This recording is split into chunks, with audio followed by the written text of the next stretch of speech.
So speaking of Ohio State, Urban Meyer was talking this week again, and he said that based on his experience of having coached in the SEC and coaching in the Big Ten, he says he thinks that the Big Ten finally, after winning two straight national championships, has passed the SEC, except in one area, and that area is depth.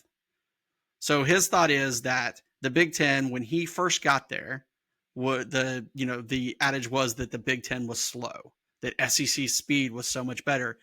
But he said he thinks, particularly a lot of the work that he did and has been done at Ohio State, that they've kind of helped change that a little bit in the conference. And he thinks that the top of the SEC is not as good as the top of the Big Ten right now. What do you think?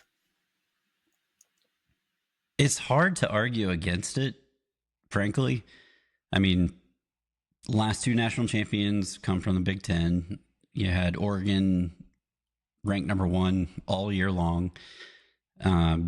Georgia ends up losing to Notre Dame, and Notre Dame's right there in that geographic area of the Big Ten. So I think Penn State was really, really good last year too. And with NIL, you're seeing a lot more of these guys that would have been in the SEC going all over the place.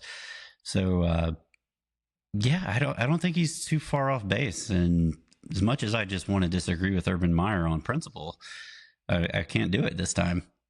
Yeah, I think he's kind of right about the top, definitely. Because if you look at the top four teams in the Big Ten, and in Oregon to a lesser extent, but really those top three traditional Big Ten teams, Penn State, Ohio State, Michigan, those are three huge universities with huge alumni bases that have a lot of money too. And they are all three spending a lot in NIL.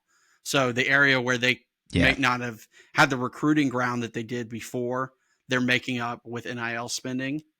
But the one thing that Urban did say is he said he felt that the depth of SEC was still better. He said that Big Ten very top heavy.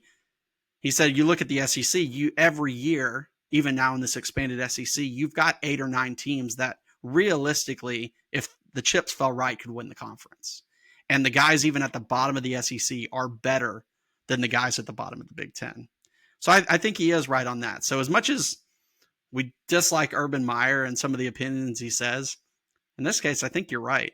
I think he's right. Yeah.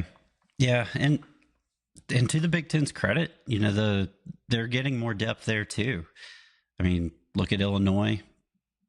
They kind of came out of nowhere last year, beat South Carolina in the bowl game. They did. And Bielema was a good coach. I know he caught a lot of flack for the work that he did at Arkansas and, run the football, play defense. But as much as Illinois is not a team that's going to compete with Ohio State and Michigan for all the same recruits, they're just not at the end of the day. They don't have the football tradition. To be able to build that program back up that, had always hoped to even just get to a bowl game, they're probably going to be top 15 headed into the year next year. So that they're coming a long way too. And you're forgetting to mention Indiana, obviously, who came out of nowhere, last year as well. Yeah, I'm okay. Indiana. We'll see if it was a flash in the pan, right? Yeah. Kurt Cignetti's still talking a lot of trash, so we'll see what happens. Yeah, he still didn't beat any top 25 teams, did he? I don't think so. Yeah, he said that's all he does. It's like Obi-Wan against Sith Lords. Oh man.